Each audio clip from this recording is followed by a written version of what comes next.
Hey everyone, welcome back to the show. And if you're new here, I am so glad you've joined us. My name is Angie and I am an above knee amputee. I'm kind of chilling out here. Thought we would do a fireside chat. This is not my normal routine. I am actually out on a ski trip with my family. That's the beanie and the fire. We are in crazy weather here in Lake Tahoe area, where they have seen over 600 inches of snow this season. So this has been absolutely crazy. I thought that I would get on, and I literally have the smallest amount of time as I'm sitting here in our resort. Today was not a ski day, and I just told my family, so what are y'all gonna do while I do a podcast? Because I can't have you going in and out or getting food out of the fridge, walking by me. So they all took off, and my husband said, you have 30 minutes. So this one will be shorter, I promise you. Plus I'm on vacation with my family. So I still wanted to say, hey, I still wanted to get on, and there are things that we need to discuss and talk about in the amputee world and in life in general and being positive. And so I hope you're here to get a little dose of positivity. I hope you stay for the fun and the journey and the conversation. And I hope you subscribe so that you don't ever miss an episode, because I'd love to have you on. It has just been crazy fun. I got a new microphone, as you can see. This is my travel microphone. However, I'm too far away from the little coffee table here, so I'm gonna have to hold it. How does that look? If you're watching on YouTube, you will be able to see my nice little fire. I thought, oh, fireside chat, how fun would that be? And I wasn't quite sure how I wanted to approach this podcast. One, because my mind is in vacation mode. And I just started thinking, you know what? I have been talking to a lot of ladies that are gearing up for amputation. It is, to me, it blows my mind. It's so crazy. I don't know if just the world shrinks because of social media or what it is, but there are probably 2, 3, 4 people that I know of that are going through or just went through amputation. And I am 4 years in. I have not got it all figured out, but I do know I'm in a healthy place. And because of that, that is why I reach out on my podcast. That's why I've started creating chat rooms on Facebook for any ladies that are about to go on this journey or are on this journey.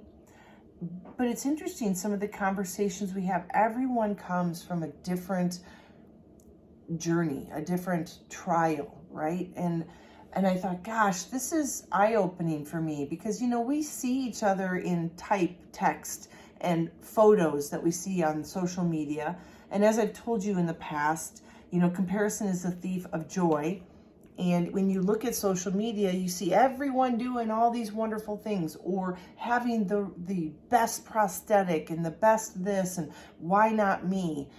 And then that's when you start getting into a situation where you could do some serious damage to your emotional and mental well-being, because you are thinking about things the wrong way. You're thinking about what everyone else seems to have, but you don't know the fight they went through to get it or where their journey came to.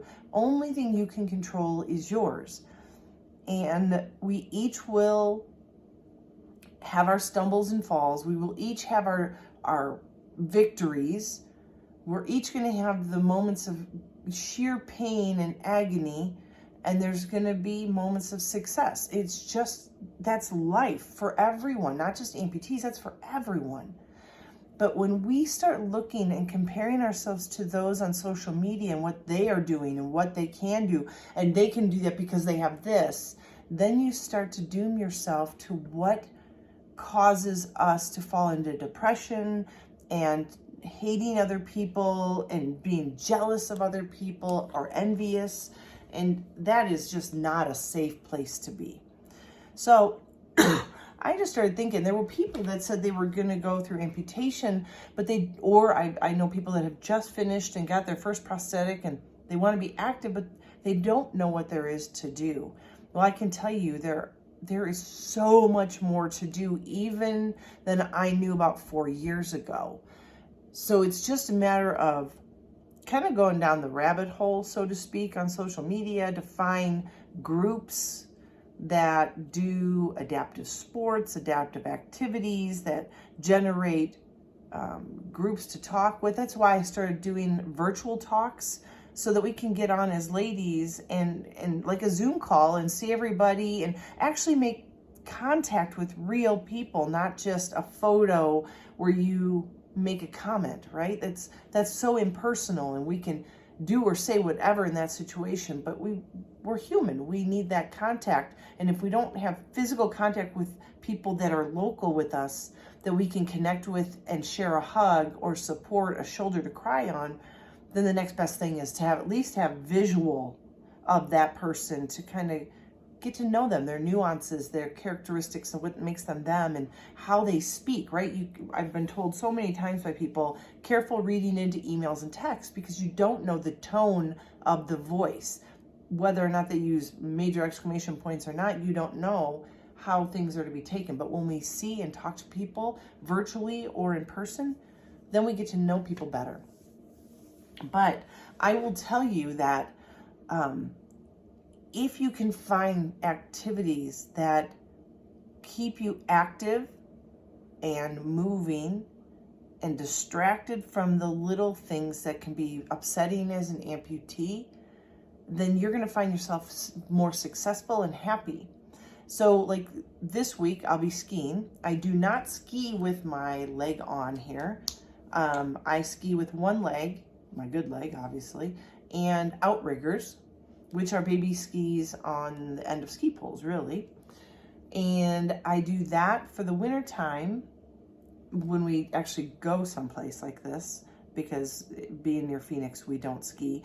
And I probably will never go up as an amputee probably to the Flagstaff area, because I just don't want to battle crowds. I like having big open space. So I like the big mountains. But I digress. There are other things you can do. I mean, besides going to a gym and working out or going for a walk in your neighborhood, I have so many silly toys in my house that allow me to play while I'm building strength. For example, I use a scooter. I have a manual scooter and an automatic scooter. An automatic scooter I do if I just want to feel speed and really just get out and see my neighborhood, go to the grocery store, things like that. I also have a little mini bike, a scooter bike, so I can sit if I want to, because my electric scooter, actually I'm standing like a scooter. The other one actually looks like a beach scooter. It looks like a big skateboard with handlebars up on top and a seat for my butt, and it has a basket in the back, so if I want to go grocery shopping or get something, I've got a basket. But then I also love my just good old-fashioned, really inexpensive manual scooter. And I actually stand on the scooter with my good leg, because that's the one I can control and bounce on bounces with, like bumps. And I actually kick with my prosthetic on the ground. I swipe the ground with it to get speed, and then I'll put it up on the scooter. And I am an above knee, so you can do it. If you were below knee, you totally could do it, because your knee can control how you kick. For me, as an above knee, I have to just make sure I hit my heel on the ground so I can dig through. Not a big deal. I also have a bike. My husband insisted it was an electric bike, but I use my bike for exercise. So I don't use the electrical unless we are going up a big old hill. But even then, I love the exercise. So I have a magnetic shoe with magnetic pedals from Maglock Bikes, or Maglock pedals. And instead of getting caught in a toe grip, because if you're an above knee, you have no control of pulling your foot out of a toe clip. So this way, all I have to do is twist my hip and my foot twists off the magnet, but it can hold me as I'm pedaling through. I also at home have, when it's now getting nicer in Phoenix, I will get back into the pool, and when I'm not able to surf, I get on my surfboard, tie a rope around my waist, and then I paddle on my surfboard, so that my body and my ribs get used to being on something hard and pressing in, because I actually bruise really easily on my ribs when I'm even a day of just doing paddles, because all your pressure when you pick your arms up is your ribs holding you up when you breathe. And so I usually, the first few times, I'm really sore in my ribs. But I just, the rope that's tied around my waist is anchored outside of my pool in the ground, and it holds me and my board in the middle of the pool.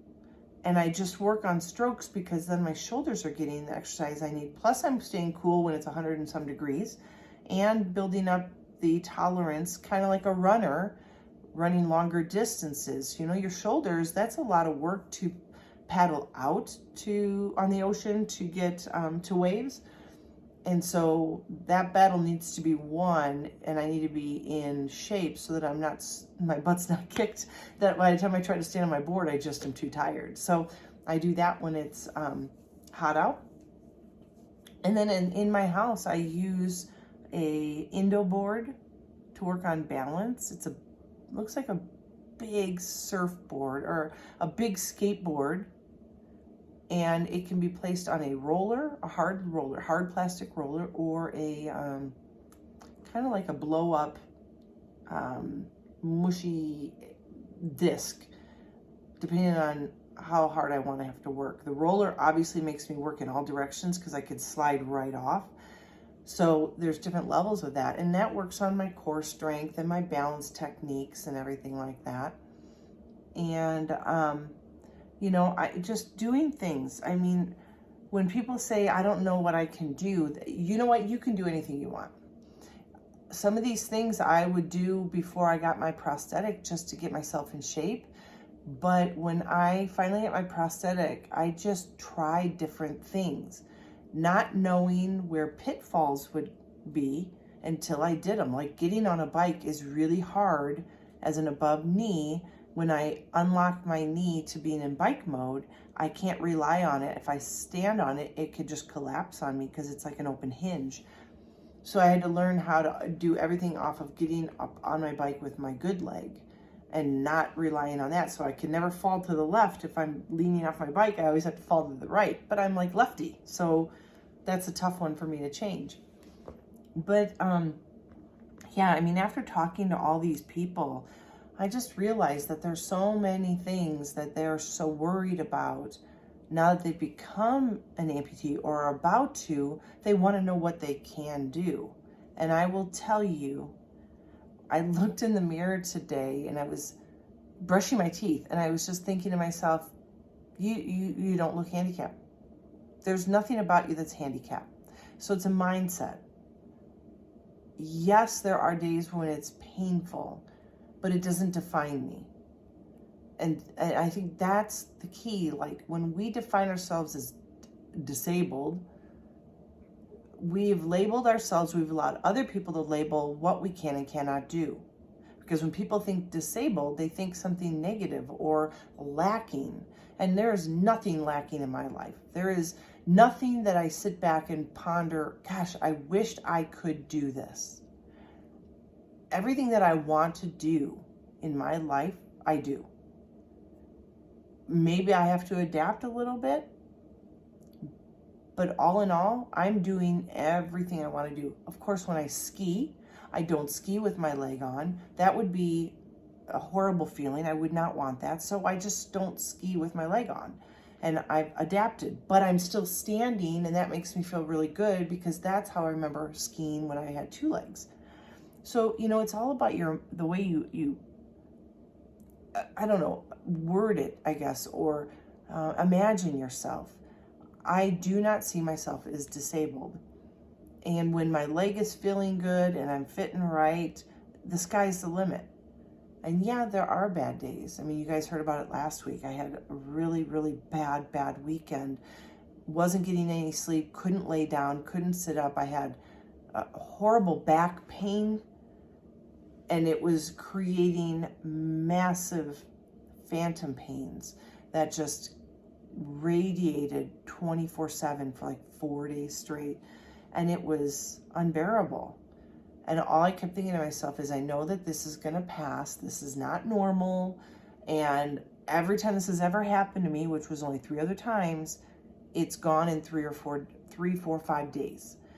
It's just a matter of having the mental fortitude to keep pressing forward and trying to live life and distract yourself so you don't succumb to being angry and bitter and frustrated and,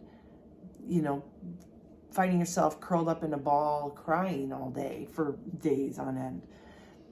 There's just so much out there, right? And so I think the reason, what I wanted to express in this podcast was the fact that the activities that you want to do, nothing is out of reach.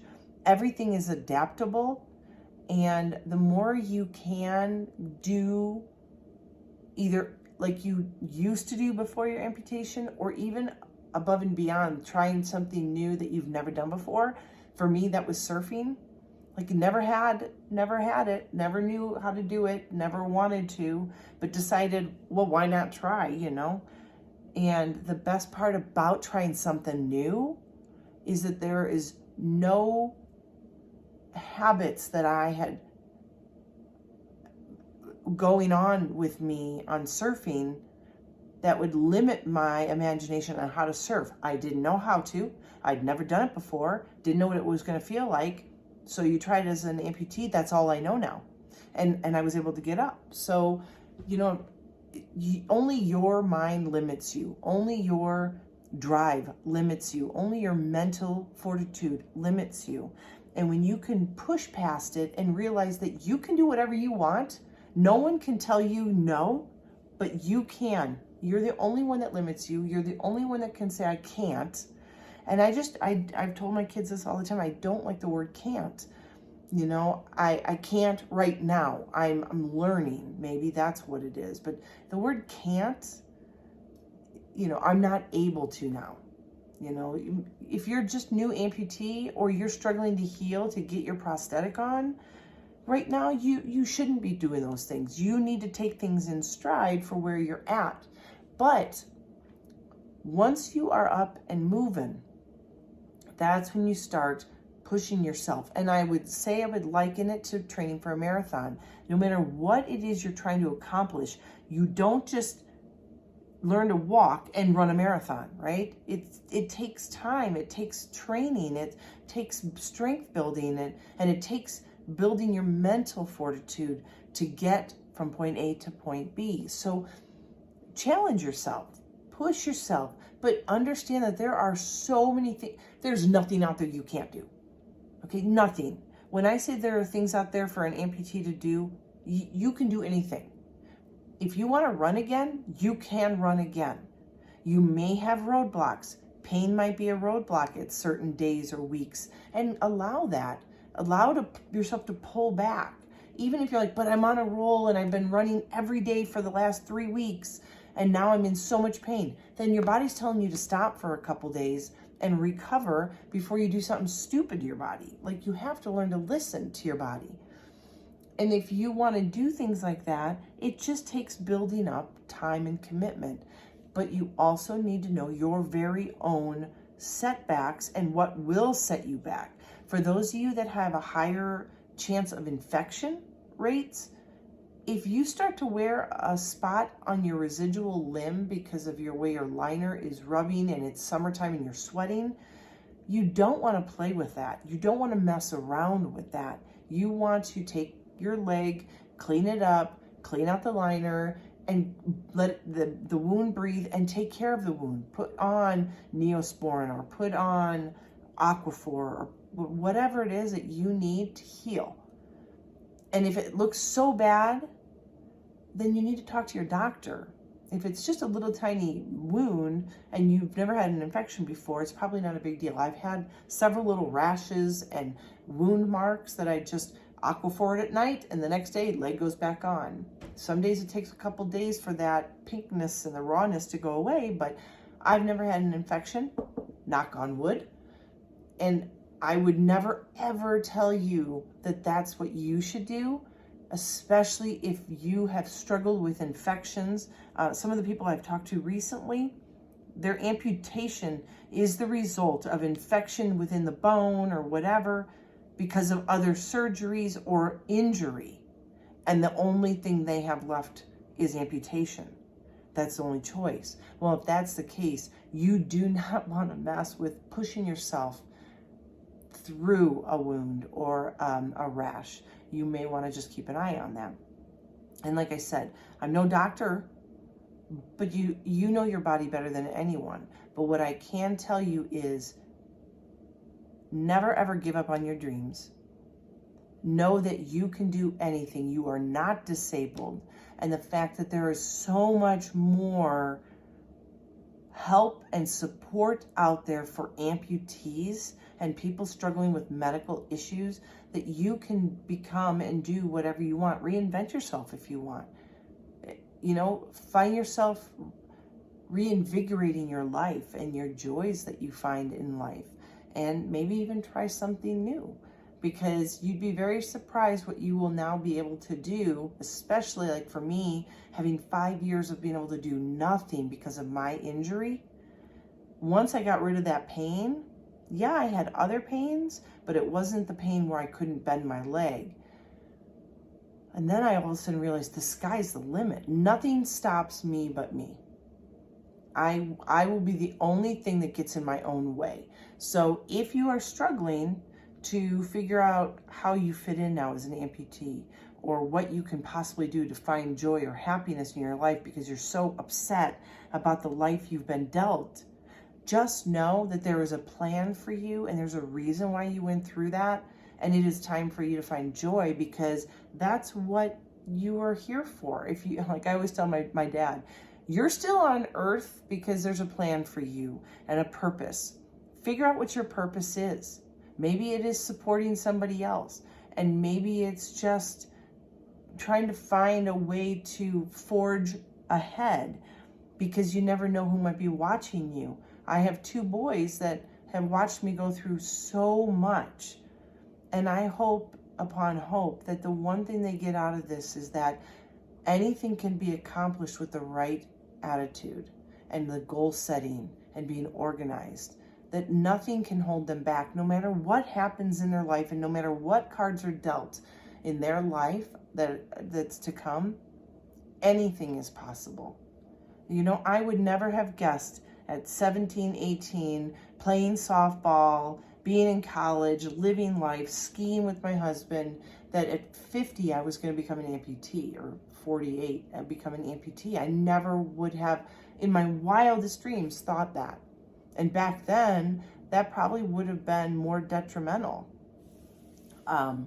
because the resources weren't, I mean, they're just exponentially growing. The resources, the adaptive groups, the support groups, and you name it, the equipment, everything that is geared towards us living great, full lives is totally out there for you.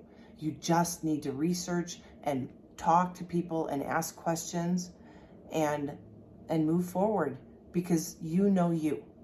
And I guarantee you, you can live a beautiful, healthy, active life even after the bout you went through, the circumstances that you have been dealt. There is no excuse except your own limitations.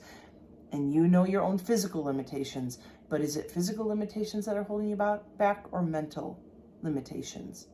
If it's mental, that can change. And if it's physical, you need to consult your doctors, of course, and do what needs to be done.